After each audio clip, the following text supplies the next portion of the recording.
Hey everybody, and welcome to another episode of the Sell More Book Show, episode 491. We were just rapping over here. There were animals. It was a whole thing. I'm Brian Cohen from Best Page Forward, joined by Claire Taylor from FFS Media. Claire, it is the joyous occasion of fall soon. We are very happy to be moving in this direction. Book sales do tend to go up a little bit in the fall as people are no longer doing their summer vacation thing. What is something that authors should be fired up for this fall? Brian, I hope authors are fired up for my Liberated Writer course. But yeah, increased book sales. I mean, the Liberated Writer course is a great time to just sort of like reevaluate where we're at in our career, what we may not be satisfied with, what we might want fresh results from. The problem is that we say, I want something different as a result of my actions, but I want to keep doing the exact same actions and get a different result. And that can be really hard. You know, of course, when you look at it like that, it's like, well, of course, try something new. It can be really hard to figure out what new thing to try. And then you have, a million different voices going, try this, try this, try this. And so, yeah, this is about figuring out what would be sort of a healthy and productive, shift that you could do in your career that's going to get you fresh results and make you maybe excited to write again. I love that idea. LiberatedWriter.com. Awesome. I don't have anything to pitch. So let's go into... I'm just excited to be here. Great. I'm excited to be here as well, Brian. Oh, thank you, Claire. All right, let's go into the previous week's question.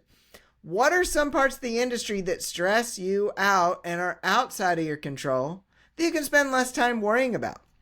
Lorna Tedder said, the routine drama in various writer communities that usually includes screenshots of private conversations and the followers of one author, provider, or faction trying to cancel the other author, provider, or faction.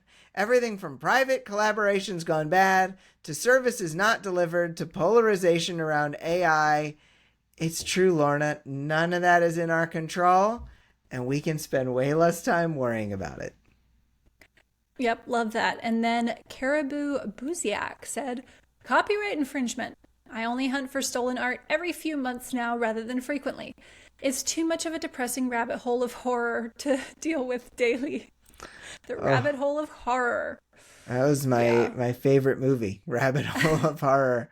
Yeah, that stuff is any of the copyright stuff, whether it be art or words, it's definitely something that 99% of the time we do not need to worry about. And it will take as much attention as you give it. Yes. And still demand more.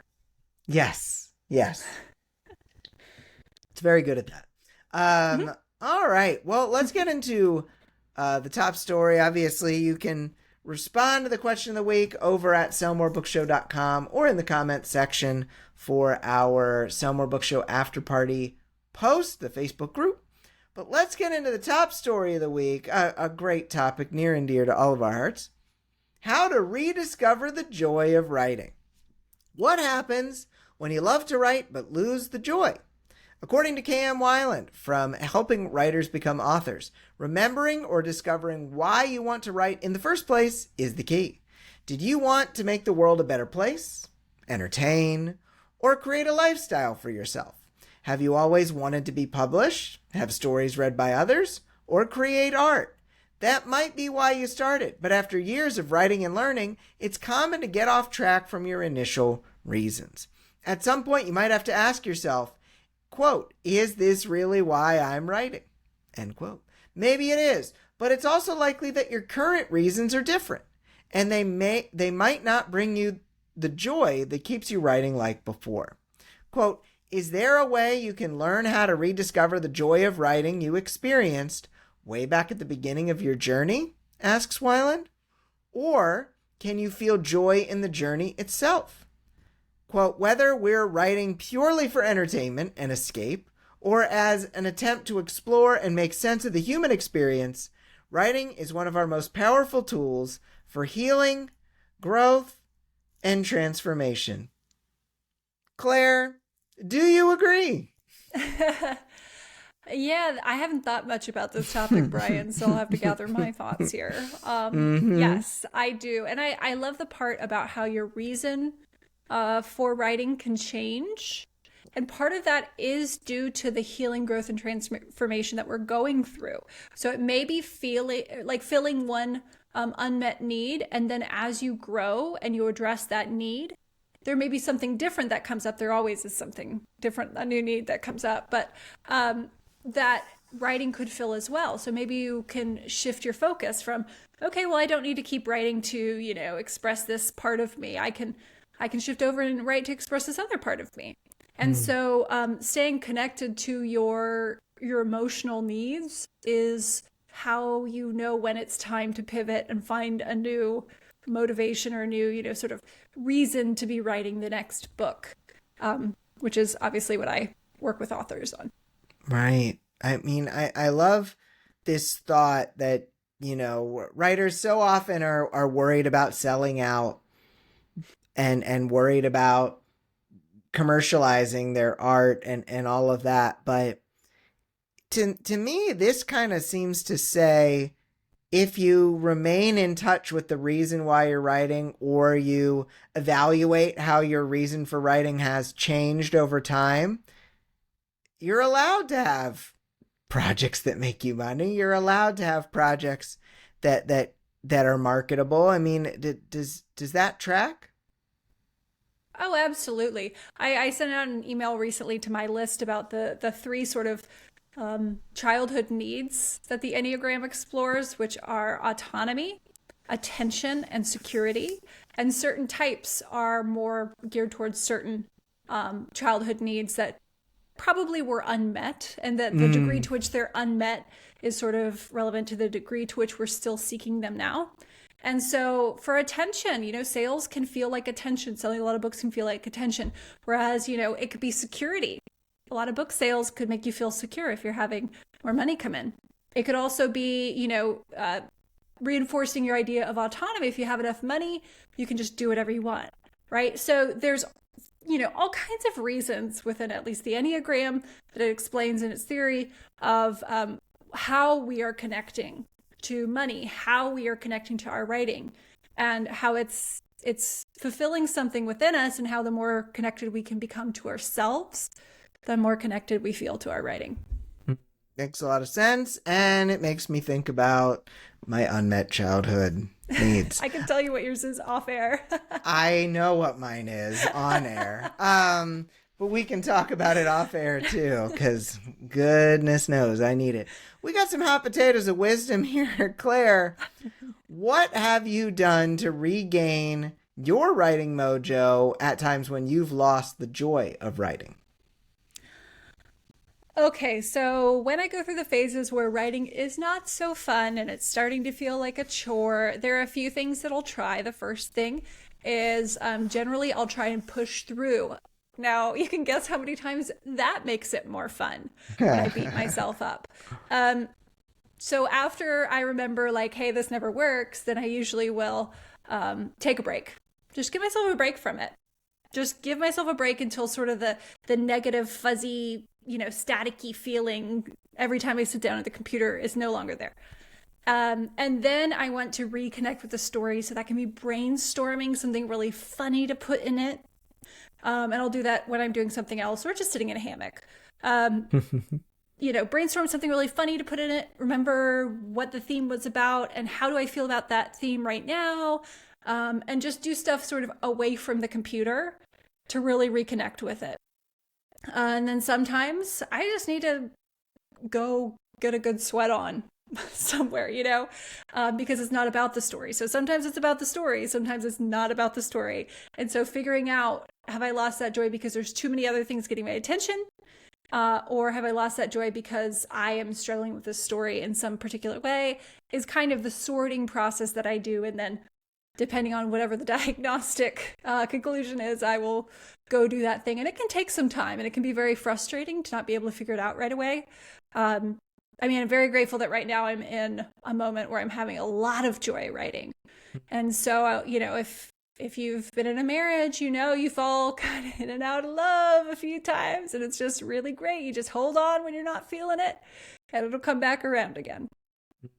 Yeah, no, I mean, I think that the knowledge that pushing through will only take you so far should hopefully speak to many of our listeners.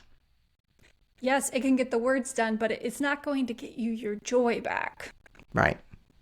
So, yeah, if you just want joyless work, there are probably more high-paying jobs out there with some security. Yeah. All right, Brian. How have your reasons for writing changed over your writing career? So my reasons for writing have definitely changed a lot. When I first started writing, I was kind of just trying to express myself. I was trying to share some of my ideas, but I had a very nebulous idea of what I even wanted to do with that. And I've come around to here in 2023, I want to help people while entertaining them. I want people to enjoy being educated. I want people to have a lot of fun and have a community around them while they learn, which will give them the chance to more likelihood that they'll actually do the thing. In the beginning, I wanted to teach, I wanted to entertain, but like I tried a little column A, column B, and now coming back together, it's like, oh, let's make learning fun. When it's usually a slog, and then let's do it all together because it's more fun that way. And that is now, every time I sit down to write, it's related to that. Awesome. So that's how they've changed. All right. We've got lightning.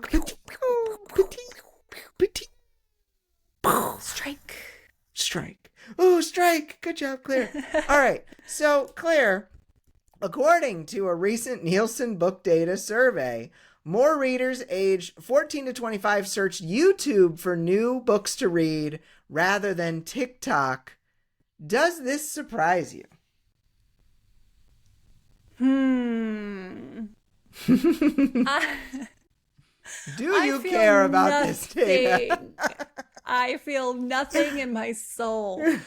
No, I guess it is kind of surprising that the age group of 14 to 25 is looking on YouTube instead of TikTok for books, considering the prominence of Book Talk.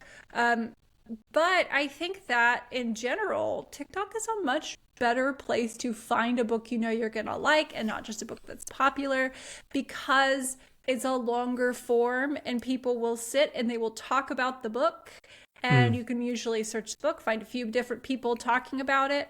And so you're going to get a lot more relevant information. And I think probably some younger people have been burned by the books on Book Talk. Maybe they're not as good or as quality, or they're not getting as much information. They just are, they've bought a few based on it was a cool thing. Everyone was talking about this and they read it and they're like, oh, I don't like this at all.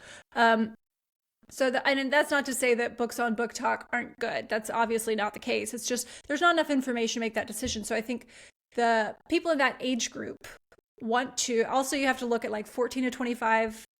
You don't usually make a whole lot of money at that age. So correct. You want to make sure that the books you buy are going to be books you really enjoy, and you can get a much more thorough investigation underway on YouTube.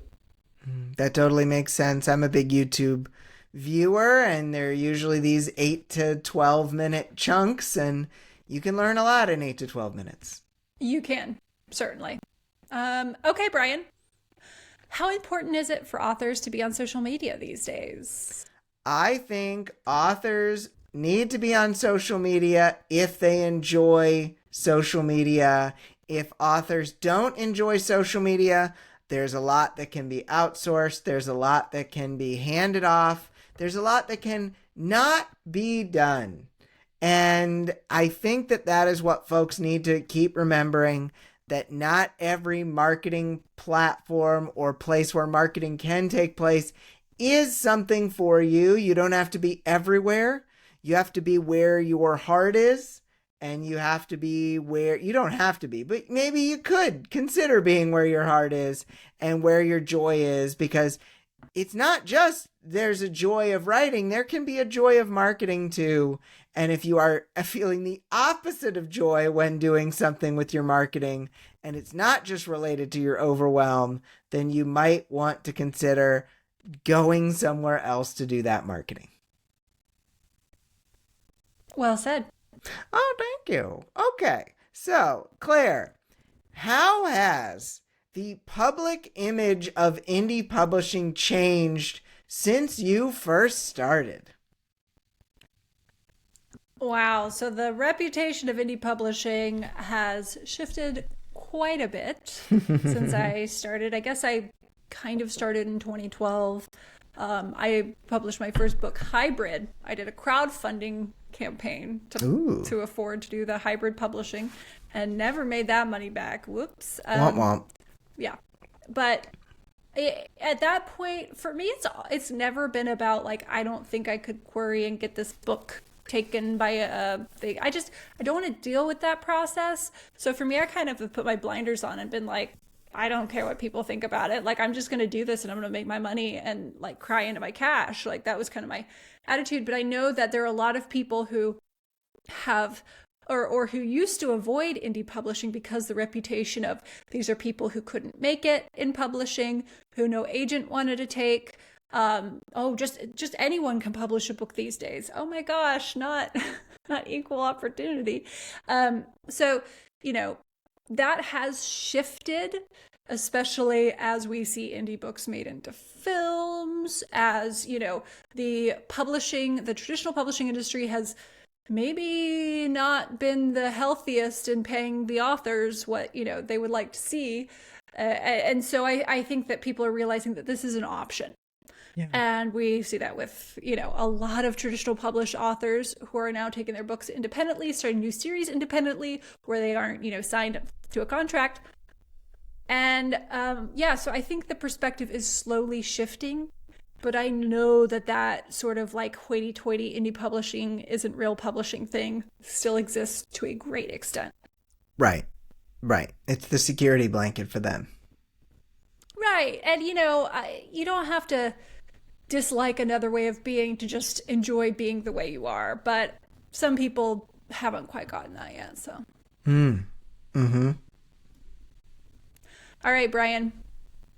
If you could change one thing about the current state of indie publishing, what would it be and why? If I could change one thing, Claire, about the current state of indie publishing, it would be to have less infighting, kind of what you just mentioned a second ago about you don't have to hate other ways of being just because it's not your way of being. That hating other ways of being and other ways of doing things leads to a lot of infighting in the indie publishing world. And what I wish is that there would be less bandwagon jumping of the mob mentality when someone says someone else should be canceled or someone says someone else is bad, for people to not just immediately try to pile on top of that and feel that energy.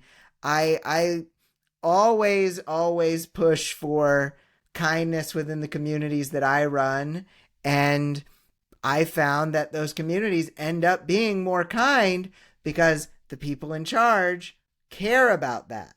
So I know that human behavior is very much into infighting, but what we need is leaders in indie publishing who actually want to prioritize less infighting. If that was happening, I think that there would be less infighting. So it's not just let's change human behavior. It's let's leader up, people. Like, let's get our leaders to actually want this to be a better community and not just talk about it.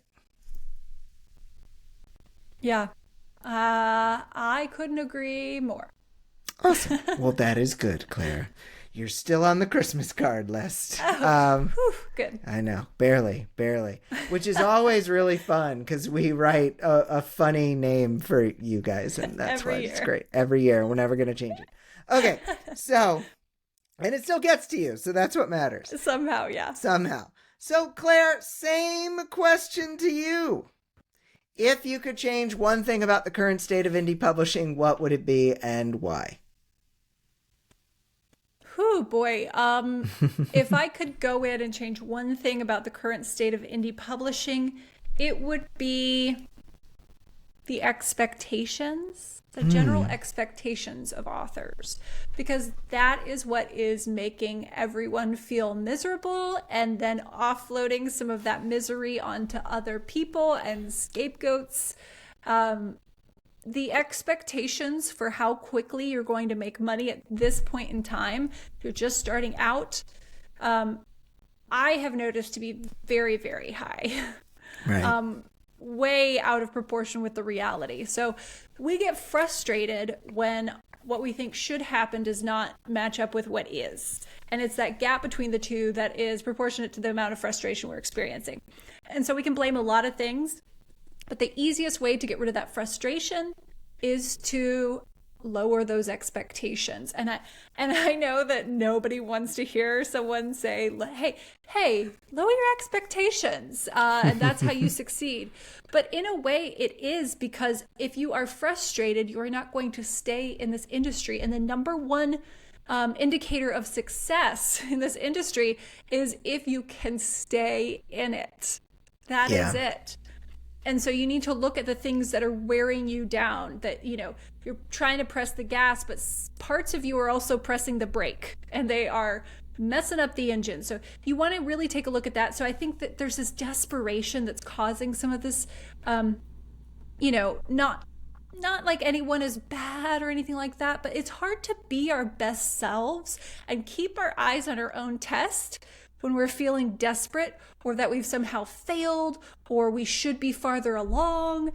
All of that is just taking energy away from the task at hand, which is write the best book that you can in a way that you enjoy. So that is what I would change, is just some of the expectations, the general expectations that have been set. I love that, and I totally agree with that one too. Look at us. Look at us. Thick as thieves. So great.